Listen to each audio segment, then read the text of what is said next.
than most families. We are going through a real food challenge where all of our food has to be basically real food.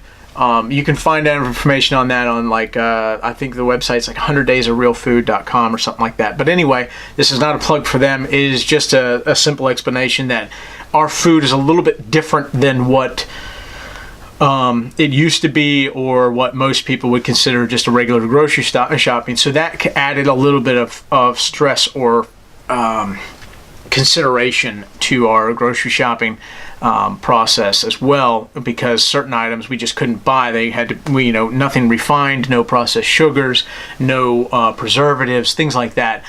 As much organic and as much whole grain, things like that are as possible as what we had to get. So, but as a result of that, now last year we did not do that at the beginning part of the year, so they kind of skewed our numbers a little bit. That's why I did an average of our grocery bill, because the items that fit our current eating plan are more expensive.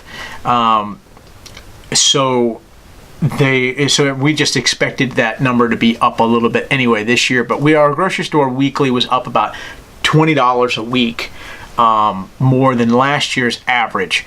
So I don't know whether or not that is just simply because the grocery store here is more expensive, or it's because the food that we bought is more expensive, or how to really kind of reconcile all of that. But I did want to kind of throw that out there, that we did experience an increase in food. However, but now we did eat home cooked meals more. So I think it almost is kind of balanced out, and it's a little bit of a wash, but it is something to consider. So anyway, but I do want to make sure that you understand we are not giving up on this. We are not changing the spirit. We are changing the letter of the law a little bit in order to better serve the spirit and to better serve us a little bit. To be able to just function as a family. We are extremely busy, we're growing, and we are always doing something, so we need to make things a little bit more easy and a little bit more streamlined for us as well. But I think I've beaten that horse to death. I do plan on doing another follow-up video at the end of February. I will discuss a little bit of the money at the end of that month as well, of how much more we spent or how much less we spent. Did we shop more, things like that. So I'm not changing the plan there. We will be talking about that, and I will also talk about how much then we do end up spending at big businesses versus small business at the end of it. Anyway, so. And I'm going to also make that video in between then and now of a little bit about the money, of how much did I spend last year at large retailers on groceries, and also talk about the effects of shopping big versus shopping small, of where that money ends up. That's really the driving force of this, of what the impact is. A little bit of greater good kind of situation of where your money ends up versus where you could just spend it easier in some cases and things like that.